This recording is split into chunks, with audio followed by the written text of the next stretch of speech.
Nação flamenguista, né? Todo mundo sabe, né? Foi de conhecimento de todos aí nos últimos dias. A volta de Rodrigo Caio, né? Ao Flamengo, agora como auxiliar técnico de Felipe Luiz. Rodrigo Caio que fez história naquele time fantástico do Flamengo 2019. Jogando muita bola, né? Chegando aí para uma seleção brasileira. E sem sombra de dúvida, pessoal, fez história no Flamengo, né? E tá de volta, né? Deu uma entrevista exclusiva para o Beija aí, né? E onde ele relatou, né? Algumas situações ali que realmente o cara percebe que o cara deu a volta por cima, que o cara é flamenguista, né? Então, sem sombra de dúvida, pessoal, nada mais justo do que ele voltar, né, para o Flamengo, né? Por que não ser um grande auxiliar, né? Eu acho que ele tem tudo para colaborar ali, ajudar a Felipe Luiz, né?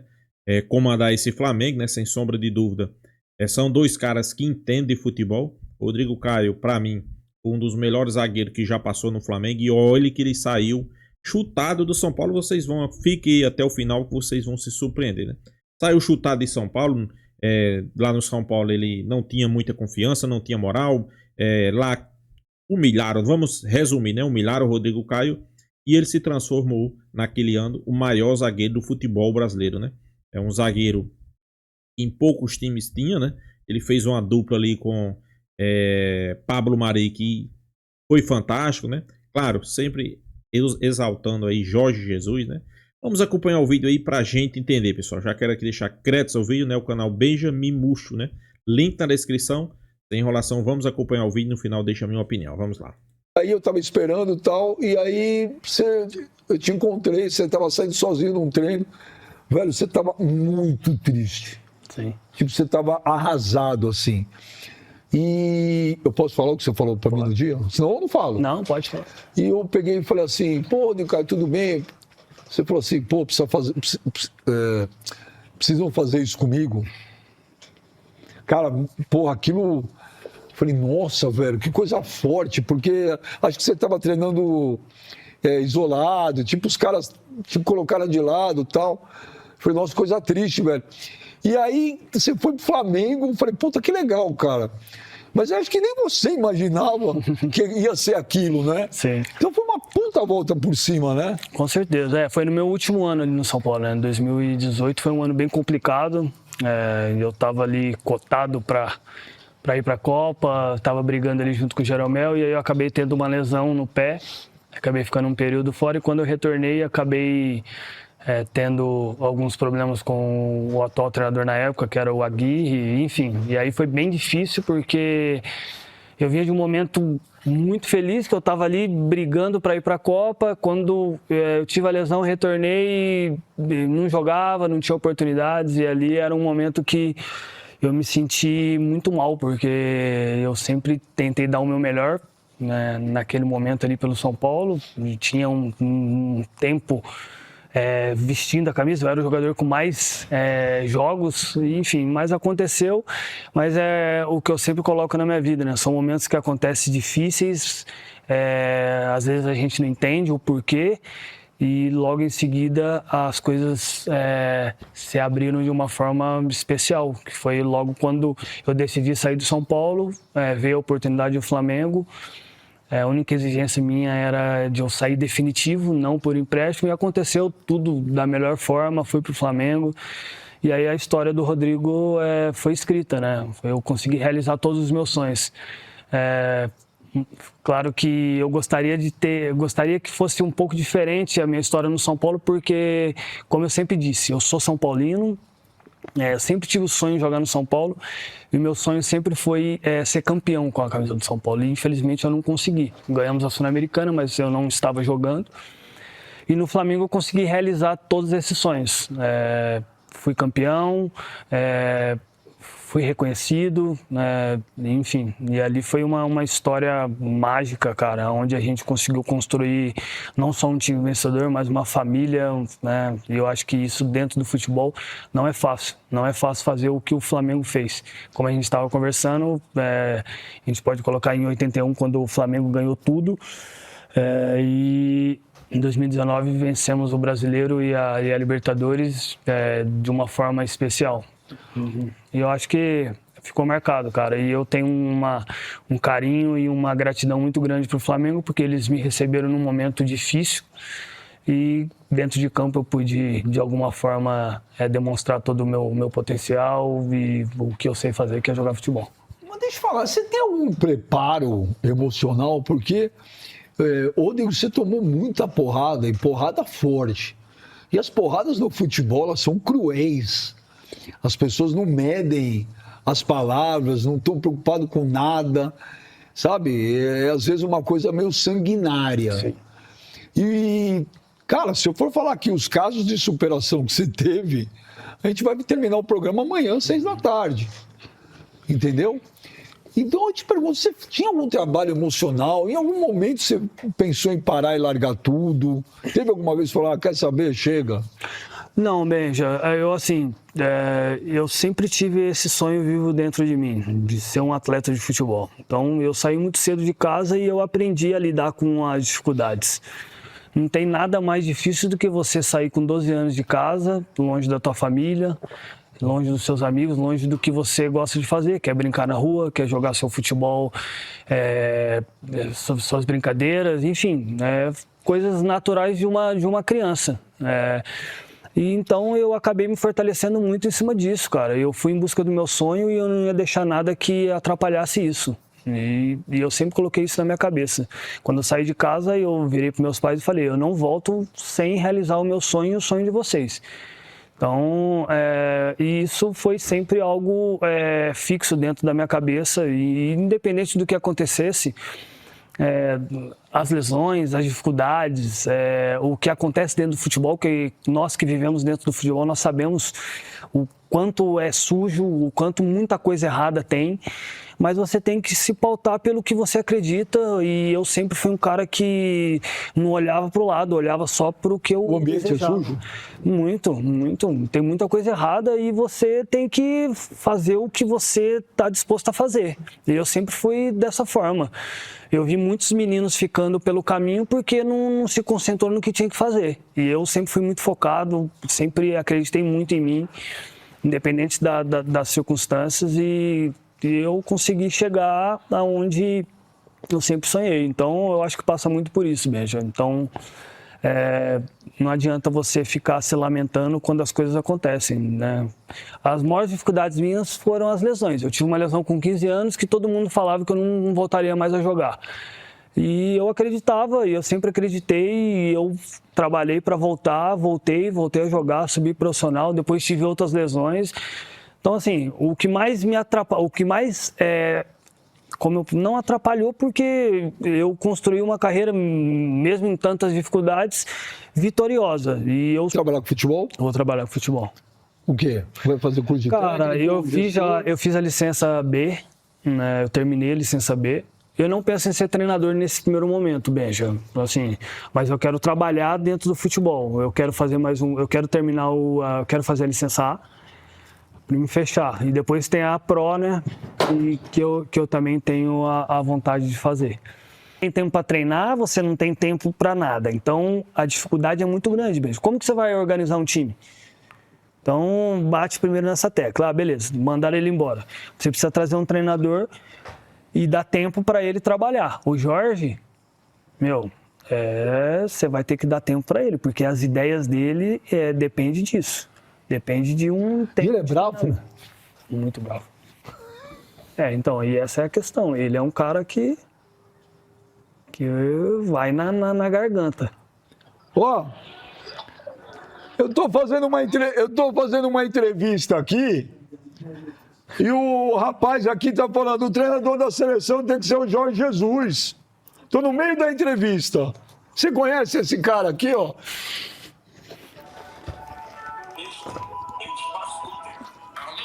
Tá vendo aqui? Não tô enxergando nada. Mister, tudo bem? O que estás aí a fazer? Grande Central! Como você tá, mister? Tudo bem? Estou em casa, estou a ver o futebol. Barcelona Inter de Milão. Champions. Você não consegue ficar longe do futebol, né? O Inter está a ganhar 2-0. Eu acho que a Inter vai ser campeã, hein? É a meia-final. É. Foi intervalo agora. Ah, boa. Tô aqui conversando com essa fera aqui. E ele tava me perguntando quem tem que ser o treinador da seleção brasileira. Jorge Jesus. Todo mundo diz isso, mas eu não vejo nada. Ah, mas vai acontecer no tempo certo. Tá bom? Isso acho que está para aí uma confusão. Agora diz que o presidente também vai embora, está aí muita confusão. Esse é o Brasil, Jorge. Não tem jeito. Esse é o Brasil. Bom falar com você, tá? Sucesso. Sucesso nos próximos desafios. Um abraço para ti. Abraço.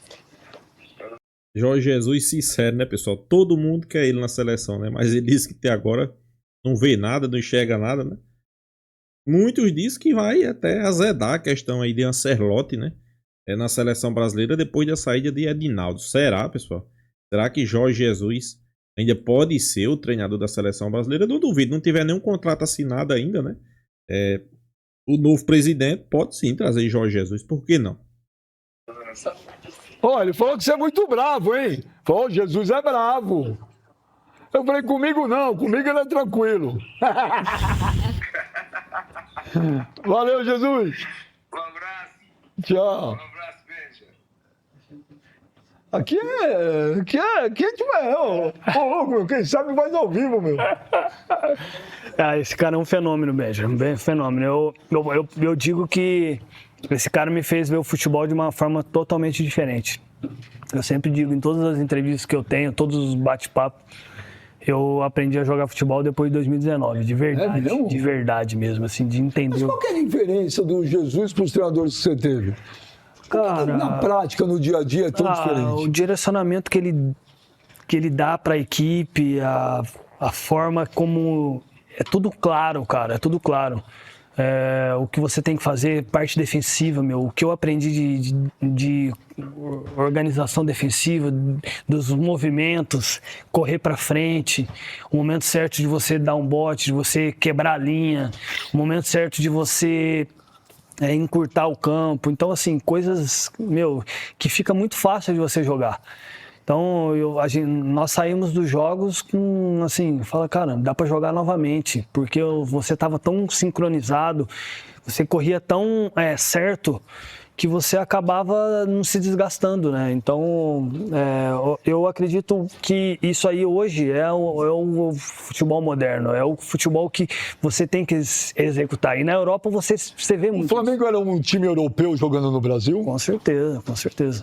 Pelos jogadores que tinha, né? Tinham jogadores de muita qualidade e uma ideia que, fazia toda a diferença. E assim, era curioso mesmo que quando nós estávamos dentro dos jogos, a gente tinha era tão certo o que você tinha que fazer, que nem o Rodrigo, central. Eu sei o que eu tenho que fazer. Então, se acontecesse alguma coisa errada no meu setor, ou se eu fizesse algum movimento que não era o treinado ou não era o que ele pedia, eu já pensava no dia seguinte no vídeo. No vídeo ele ia descer a lenha. Me falaram, eu não me lembro se foi o Rafinha agora, não me lembro se foi o Rafinha que falou, que era uma coisa impressionante, que o que ele falava no treino, as coisas que ele falava acontecia na hora do jogo. Na hora do jogo, tudo. E tudo era repetição, fazia 100 vezes a mesma coisa? Não 100 vezes, mas assim, fazia tudo com calma, com paciência, tudo bem explicado, direcionado. Então assim, era sensacional, cara, sensacional. Eu aprendi muita coisa com esse...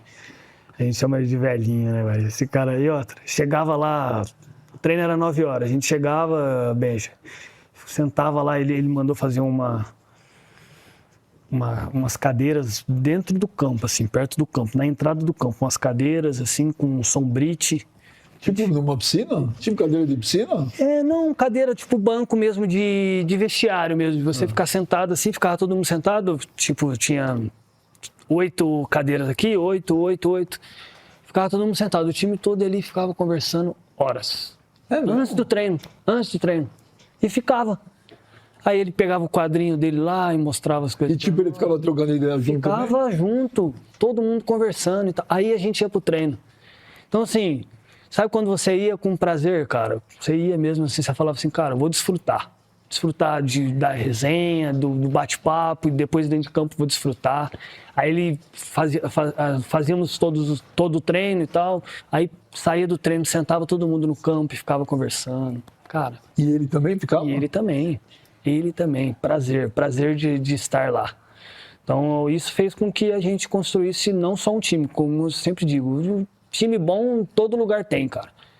Mas você construir uma família onde todo mundo tá junto, é difícil. Mas você imaginava que seria um mundo igual aquele? Olha... Porque ele foi embora, por exemplo, com mais títulos do que derrotas. Quando o começo foi difícil, mas... Foi eliminado Fomos eliminados da Copa do Brasil, né? E perdemos o primeiro Bahia, jogo né? com Lá o no Atlético Paranaense. Então, mas é que ele teve uma puta vantagem. Eu sempre falei isso pra ele. Porque ele chegou, teve isso aí, mas o campeonato parou. Teve a paradinha. 40 dias. Exatamente. Entendeu? Ele teve essa... Não, é por isso que eu falo da seleção, Benja. Não adianta você pegar e colocar o Jorge e falar, ó, daqui 2 semanas tem um jogo contra o Paraguai e Bolívia, né, agora. Mesma coisa do Ancelotti, né, estão falando do Ancelotti. Você tem... O que o cara vai fazer? Ninguém vai fazer nada. Não vai fazer nada, é impossível. Impossível. A cagada já foi feita.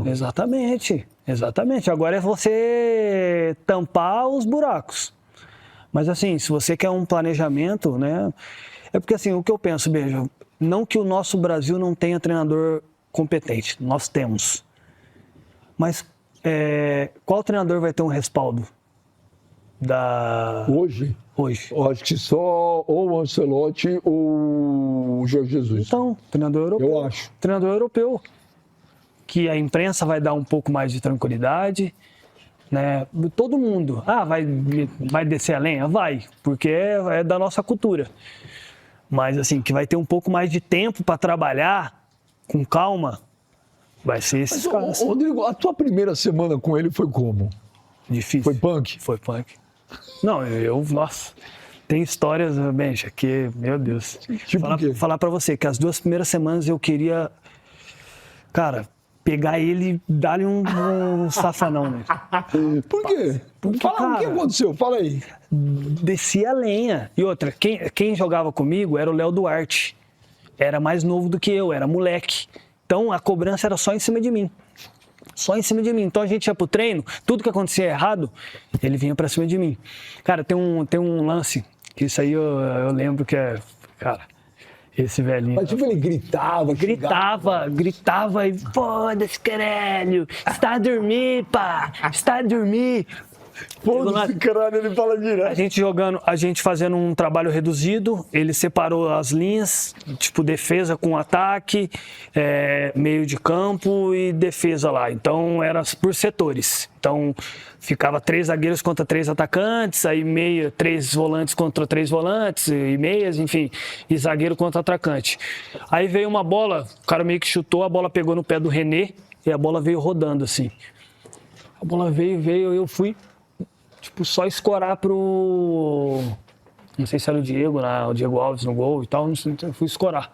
A bola pegou aqui, bem. A bola veio rodando, ela pegou aqui e veio pra cá. Ele... Rapaz... Aí eu só... pagou geral no meio de todo mundo? No meio de todo mundo.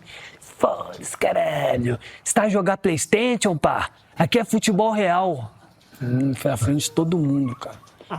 Nossa, tesão, eu fiquei louco, cara, Falei, nossa, eu vou matar esse velhinho, velho.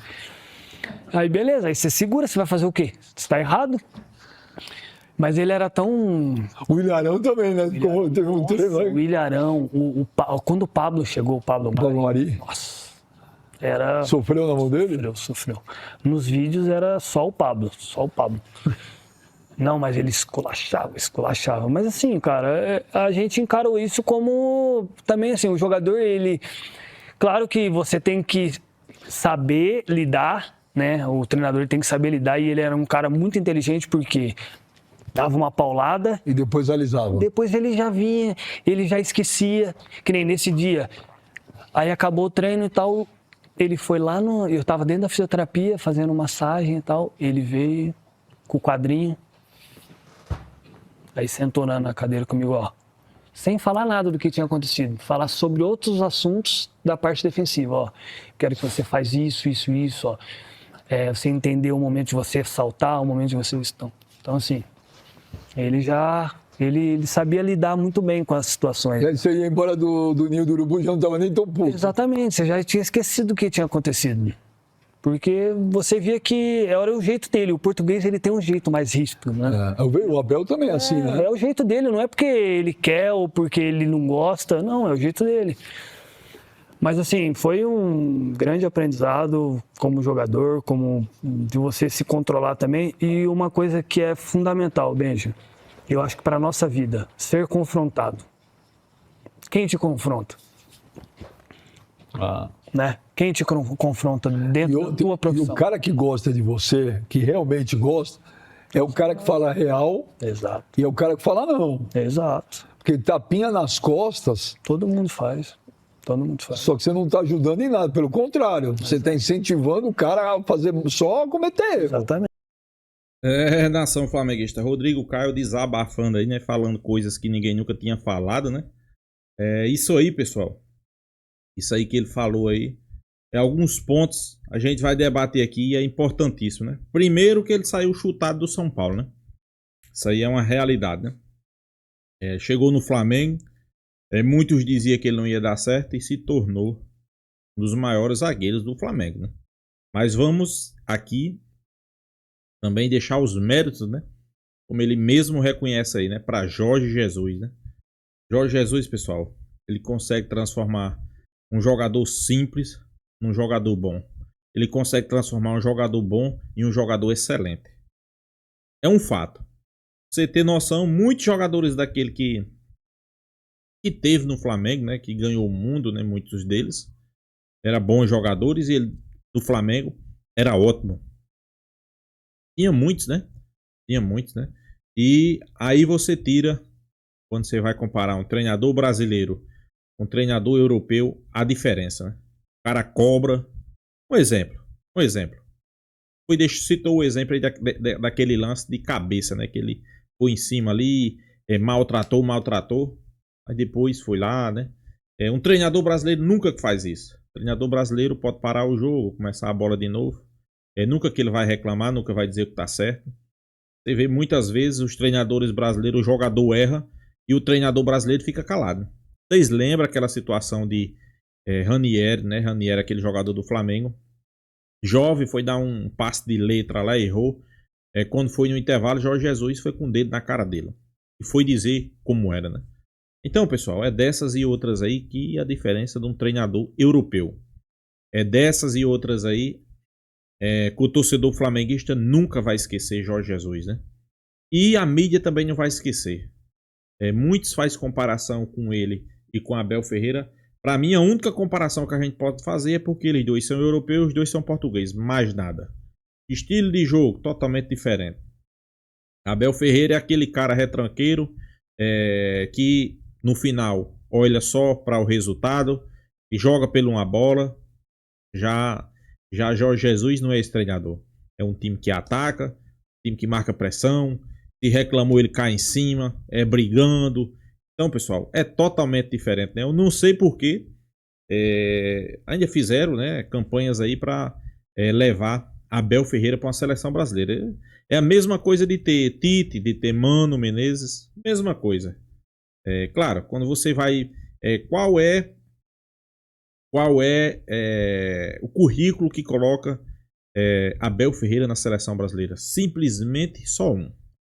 Só as conquistas que ele teve, os títulos. Agora vamos olhar como foi essas conquistas. Jogou o melhor futebol? Jogou bonito? Não, né, pessoal? Então, para mim, o treinador da seleção brasileira teria que ser Jorge Jesus. Não é porque eu sou flamenguista, né? Mas é porque é um futebol. O estilo de jogo se adapta mais a uma seleção brasileira. É o estilo de jogo que o torcedor brasileiro gosta, né? Ofensivo, é um cara que cobra, é um cara que não deixa a peteca cair. Mas, como a gente viu aí, né? Parece que Neymar não gosta, né? Neymar era para botar o pai dele para treinar a seleção brasileira, né? Enquanto o Brasil, enquanto uma CBF não tiver um cara irresponsabilizado, um cara sério, um cara que realmente não influencia em nada, em convocações, em nada, aí o Brasil ganha a Copa do Mundo. Mas enquanto for essa baderna que é, essa bagunça que é, pessoal, vai custar pro Brasil ganhar a Copa do Mundo, né? Claro, não tô dizendo aqui, pra mim, hoje, para o Brasil ganhar a Copa do Mundo, se passa muito pra Neymar tá em campo, né? Ok? Porque não tem jogadores qualificados, né? Mas um cara não pode barrar um treinador porque não gosta dele.